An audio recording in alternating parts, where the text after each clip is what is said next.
Close before they noticed. Bonk, bonk. Ah!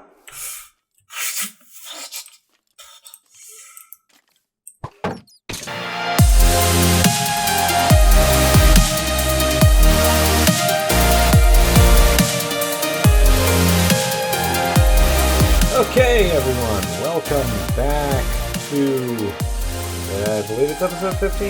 Yeah, episode 15 of my Minecraft hardcore playthrough. You can see I've built up that little slope in the wall a bit more, just because it's, well, it kind of needed it. Oh, I should probably grab the saplings from the spruce tree. Would be important. I don't want to have to go look for more spruce. So yeah, I've gotten a fair bit more work on that main vault door thing. Whatever. Yeah. Words. Words are hard. So yeah, I'm gonna pop around to show that. Okay, I did replant it, so there wasn't good. Anyway, yes. Nom nom nom. Oh, I should have my recording timer going. That would be smart. High production value, everyone. The absolute highest. So, let me sleep.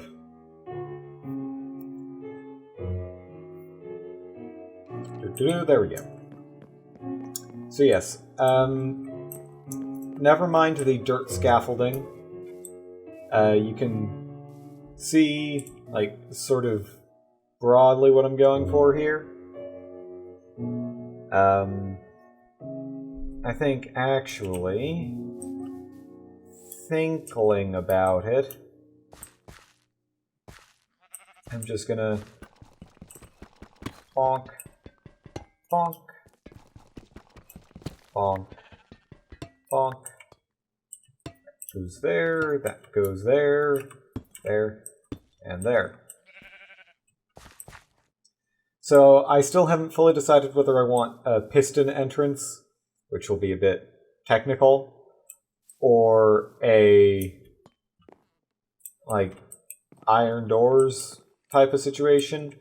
I might even have, like, a sort of thing leading out from this. Who knows?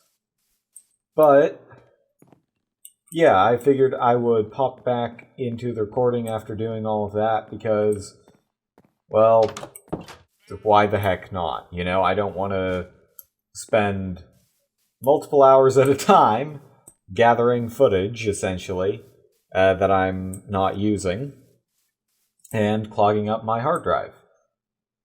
So, yeah, you may have been screaming at me about this for a little while, but there is actually more to the cave system down there than I initially thought. I've been doing a little bit of exploring of it, but I ran out of torches. So, yeah, that's a pretty big factor there. I've got, like, there's still a bunch of design elements that I haven't really, like, finalized in my plans thus far. And that's, you know, that's to be expected, right? I'm working things out as I go along. Bonk. And then down here. Bonk. Bonk. Bonk. Bonk. And that is more than enough. Good, good, good. So yeah, as I was saying, every single time that I see this, my brain interprets it for some reason as, like, a typical Minecraft sunset sunrise. And so every time I see it, I have, like, this half second of, oh no, I need to get to bed right now. I didn't know. Anyway.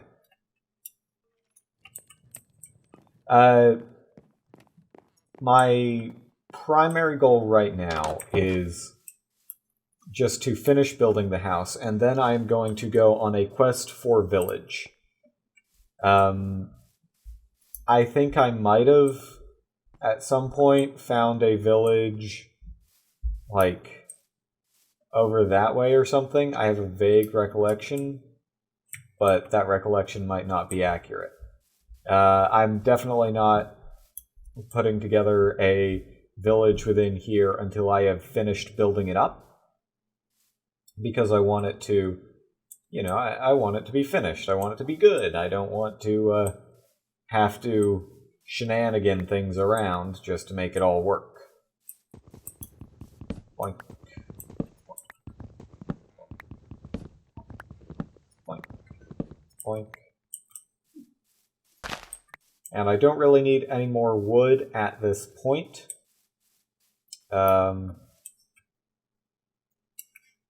Well, except I actually kind of do need more oak now that I think about it, so I am going to just replant a couple things here and there. So, yeah, this is going to be another relatively chill episode. I'm mostly just going to be talking about stuff while I do what pretty much boils down to busy work. I mean, it's not entirely busy work, but mostly. Yeah, who knows? So obviously I've stocked back up on torches. You can probably guess what that means. There we go. So yeah, I'm going to be exploring more of that cave system that I discovered. If I had actually been commentating over when I found it, which would have been pretty smart to do, then yeah, I might include a little snippet over the video of me going to, like on my way here and now.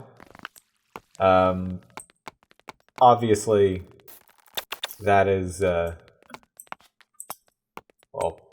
there's no commentary to it. There's no, like, my mouth isn't moving or anything like that. But, yeah. Anyway, I said that under the assumption that it was already up. Oh, I didn't even notice this copper.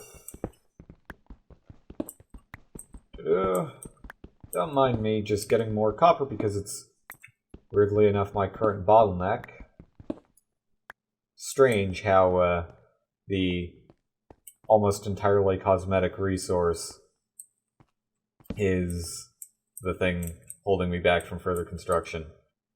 Almost like I actually do care about aesthetics, even though I have no sense for them.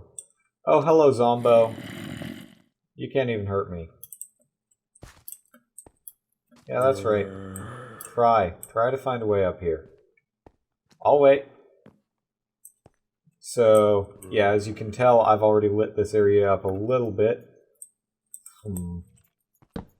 It goes pretty deep.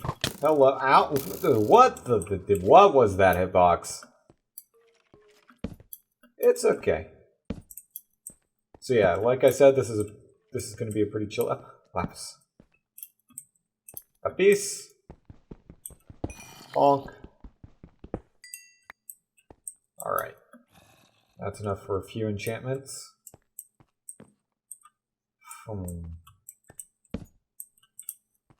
Okay, so I'm gonna have to... Actually, I can just plonk some dirt down there, can't I? There. Oh, do not want to fall down that. That would be instant death. Hi, skeleton. You never learn, do you? Okay, we got some iron here. Ah, sorry, something in my eye there. Whew. Yeah, there is, it's a little bit stressful, I guess. Oh, that's more iron. Yes, please.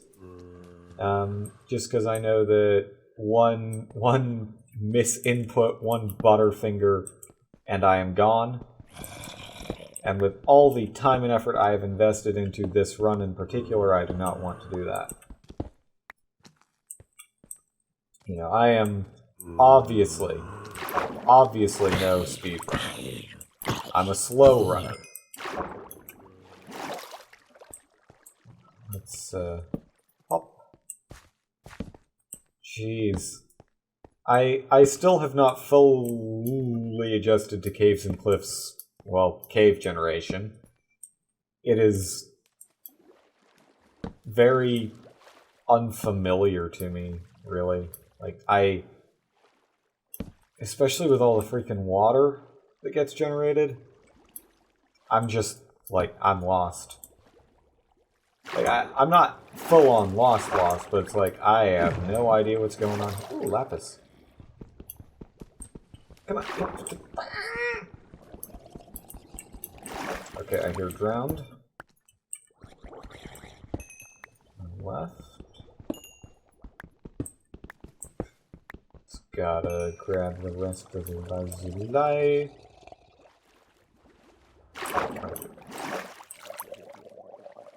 Well, I'll just go around this way since you don't want to make yourself known.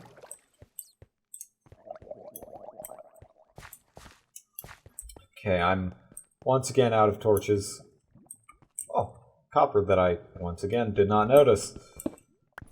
Let's see, is this gonna... This should be able to get me up to above 80. Nope, never mind. I grossly misunderestimated... What the what? What? What am I even saying?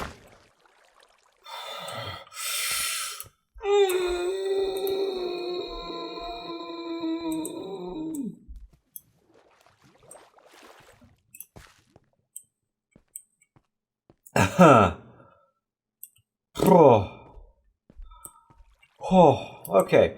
Don't mind my blood pressure spike there. I'm fine. Whew, okay. So yeah, I should probably get back up there before the sun sets and I have to deal with more creepers exploding. Oh yeah, that's another thing that happened, not off camera, but off commentary, is, a creeper blew off my front door. I probably should have used those torches to light up the front lawn. That would have been smart. Well, not smart. Wise.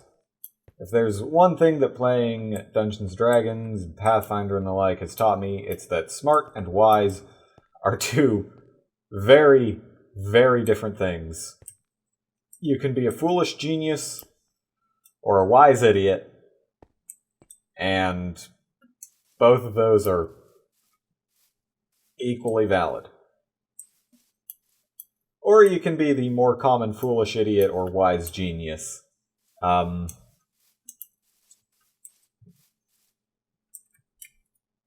I've got 2 arrows.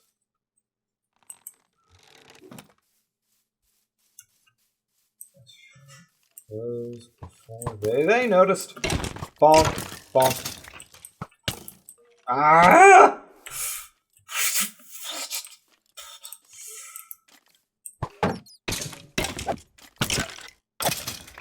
Okay, I'm good. Just, oh, oh boy, that was a close one. That was a real close one. All right, still in one piece. Oh, oh. Off to sleep I go!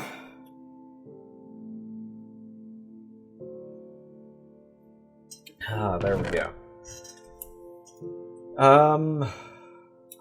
That was hectic. Anyway, the stuff that I was going to talk about. Yes. So, a few days ago, I had a thought. Shocking, I know. But, you know, due to a variety of things, I was thinking about, you know, the future of human life on other planets and Mars and Venus and whatnot. Quick note, anyone who says that we can terraform Mars is A, lying out of their butt, or B, completely self-deluded. Because, see, here's the thing, right? With Mars, it's not just the atmosphere that's not there. It's also what's called the magnetosphere. See, most solid planets, like Earth, have a molten planetary core made up of a bunch of different metals that are all sloshing around as the planet spins. This creates, well, a magnetic field, because that's kind of what happens when you get a bunch of molten metal and slosh it around. You know, equal and opposite reaction and all that. You can have a you can have a magnetic field that spins around metal and makes it molten, but if you spin around molten metal, it makes a magnetic field. Fairly straightforward equal and opposite there, right? The somewhat less straightforward bit is how that interacts with light from the sun. See, the sun doesn't just emit light in the visible spectrum or infrared. A huge chunk of the light it emits is in the ultraviolet spectrum, which means X-rays and gamma rays, and also UV rays. X-rays and gamma rays, though, are the really super bad ones. They're the ones that pretty much entirely get screened out by our magnetosphere, because light is fundamentally just electromagnetic energy, which is to say, it's energy that interferes with a magnetic field.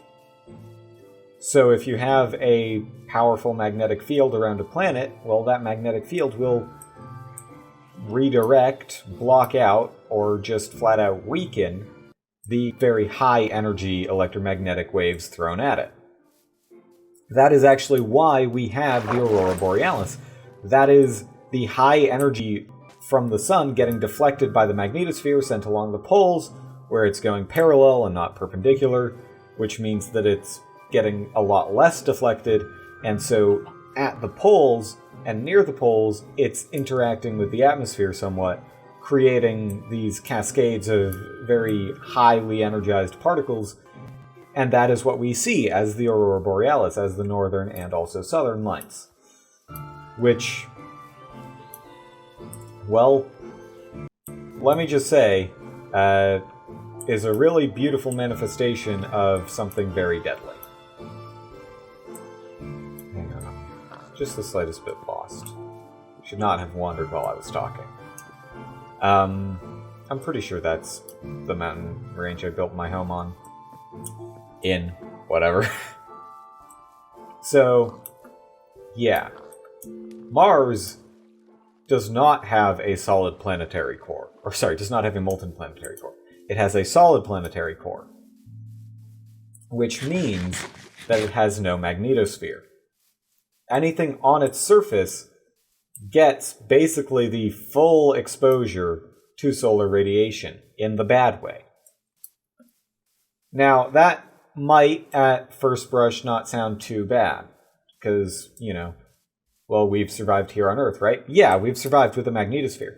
If you look at the International Space Station, which is in low Earth orbit, not really protected by the magnetosphere, there is a hard limit on how much time you are allowed to spend in space as an astronaut, even on the ISS. And the reason for that is the radiation. Any longer than that, and you start risking radiation sickness.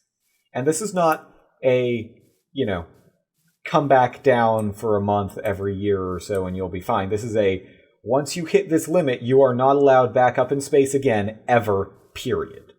Because while you're up there, you're getting irradiated, and it just builds up over time. Now, granted, atmospheres also help with that.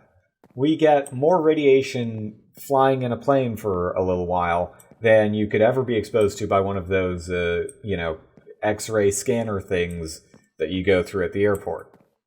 Right? Because the X-ray scanner things are, yes, relatively high intensity, but they're only for a fraction of a second. Whereas what you're getting in the upper atmosphere is much lower intensity, but for a longer time.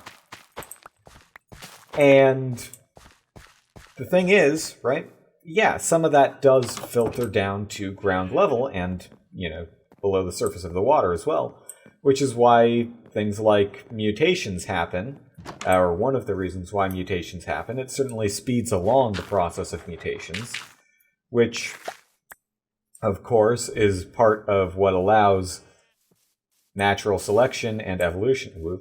Natural selection and evolution to happen. So, in part, the amount of ultraviolet light we get determines, the rate and the degree of evolution. Another factor there is, of course, just random genetic copying errors, but they kind of work together, sometimes nicely, sometimes not so nicely. Mutations from radiation are not like you would see in the Fallout series, for instance. They're not like you see in a lot of, horror-type stuff, nuclear horror, I guess you could call it. It's more just things won't work. That's all there is to it. The stuff that is supposed to work from a biological level doesn't. And so you die. End of story. It's not like you'll end up with extra arms or legs or heads or anything. Most of the cases of quote-unquote extra limbs and such are honestly just tumors. Because cancer. So yeah, you can end up with a situation where you're getting more biomass grown because of the radiation poisoning, but it's always going to be cancerous biomass is the thing. It's never going to be healthy. It's never going to be good for you. At best, it'll be relatively benign. That is the best case scenario. And I do mean relatively. I mean marginally life-shortening instead of you have hours or days to live. Long-term exposure, like the sort of stuff from Chernobyl and the like, no. Because guess what? Long-term exposure to radiation sterilizes creatures. It makes it so that they can't reproduce, which means that, there won't be this generations down the line mutation because there aren't generations down the line. Just death. That said, in less complex life forms that don't rely on such an intricate web of biological machinery to survive, it is very much possible to evolve and adapt. Again, the example of Chernobyl, right? You have the mushrooms that had developed there that were actually able to basically photosynthesize with ionizing radiation. That is a very impressive ability for a life form to have. However, it is also most certainly not the sort of thing that will help them survive the rigors of space or anything like that. Life can't really deal all that well, and I mean this in the least gory of terms, with having stuff come in and wreck everything. And that's basically what ionizing radiation does. It breaks apart DNA, it messes with every bit of your biological tissue. It just creates a mess. Because we're complex life, and complexity eventually falls apart thanks to entropy. That said, though, wrong furnace.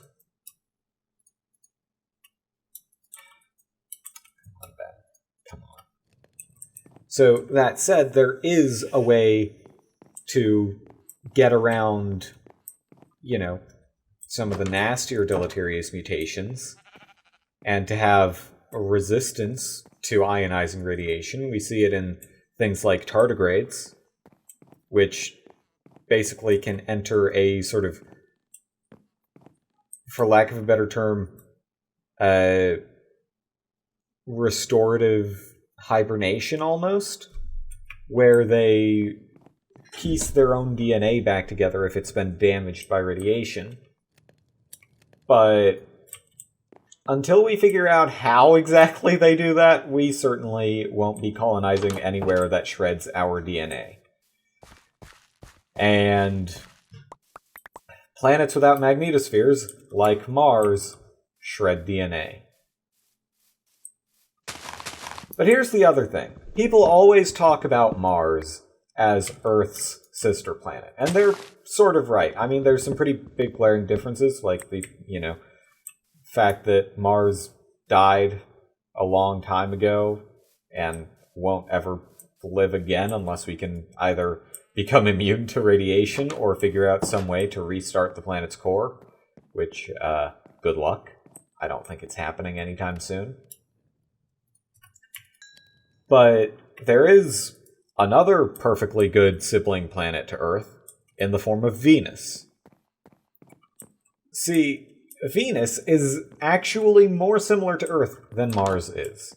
Almost the same gravity, almost the same size. Much longer days that last, what for Earth is a couple months. But I mean, hey. That's just neither here nor there. The important bits are gravity, magnetosphere, and atmosphere. And that's where Venus really screws us. Because Venus is hotter than the surface of Mercury during the day. Or rather, on the day side. Mercury is tidally locked with the sun, which means one side always faces the sun, and one side always faces away. So, being tidally locked, Mercury, of course, can't really, have a day-night cycle. It's just got a day side and a night side. Our moon here on Earth is also tidally locked, although that is more just because a bunch of meteors hit one particular area on the moon, and then Earth's magnetosphere and magnetic pole came in and aligned that side of the moon with Earth permanently. So, a couple of different ways of tidally locking there. Mercury is gravitationally tidally locked, which is the worst kind for a planet. But, yeah, Mercury, it's day side, blisteringly hot. Venus, it's, even at night, its surface temperature is absurd. In fact, it, temperature-wise, on the surface, doesn't even really have too much of a day-night cycle. Just because of, why it's hotter than the surface of Mercury. And that is a runaway greenhouse effect. Venus has an atmosphere that, if I'm remembering correctly, obviously I don't have notes or anything in front of me, is mostly carbon dioxide. Which, if you are even slightly science literate, you will know is a greenhouse gas. And greenhouse gases, they trap heat, if you're not familiar with the concept, hence the term. It's like being in a greenhouse. So when you've got all that heat coming in from the sun, light coming in, really, from the sun, it gets turned into heat by being absorbed by the stuff on the ground, and the atmosphere and all that other stuff. And from there, that heat gets re-emitted, but the greenhouse gases, in this case the massive proportion of Venus's atmosphere that is CO2, just intercept it, and basically keep it mostly locked in the atmosphere, which is not great. The surface temperature of Venus is quite literally hot enough to melt lead, which is not very hospitable to life, shall we say.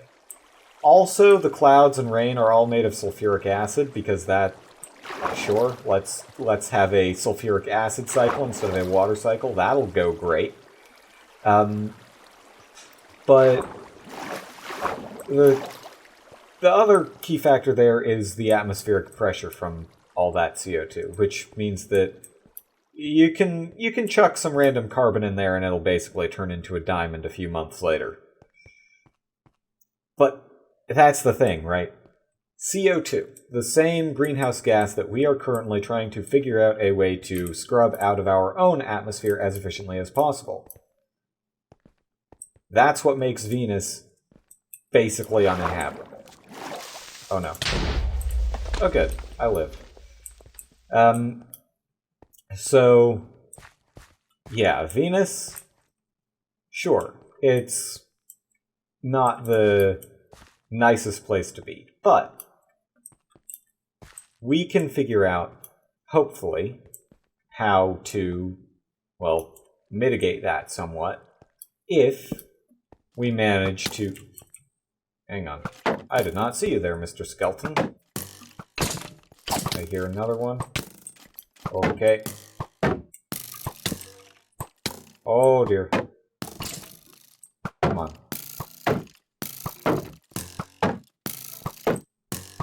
Oh, my shield is not liking this. Thank you.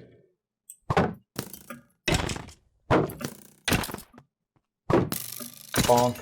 There we go. Okay. Yes, so we should, at least theoretically, be able to turn a good chunk of Venus's carbon dioxide atmosphere into oxygen, which both helps screen out some of the higher level radiation that makes it through the magnetosphere, and carbon. Carbon we can use for whatever. We can do whatever the heck we want with it.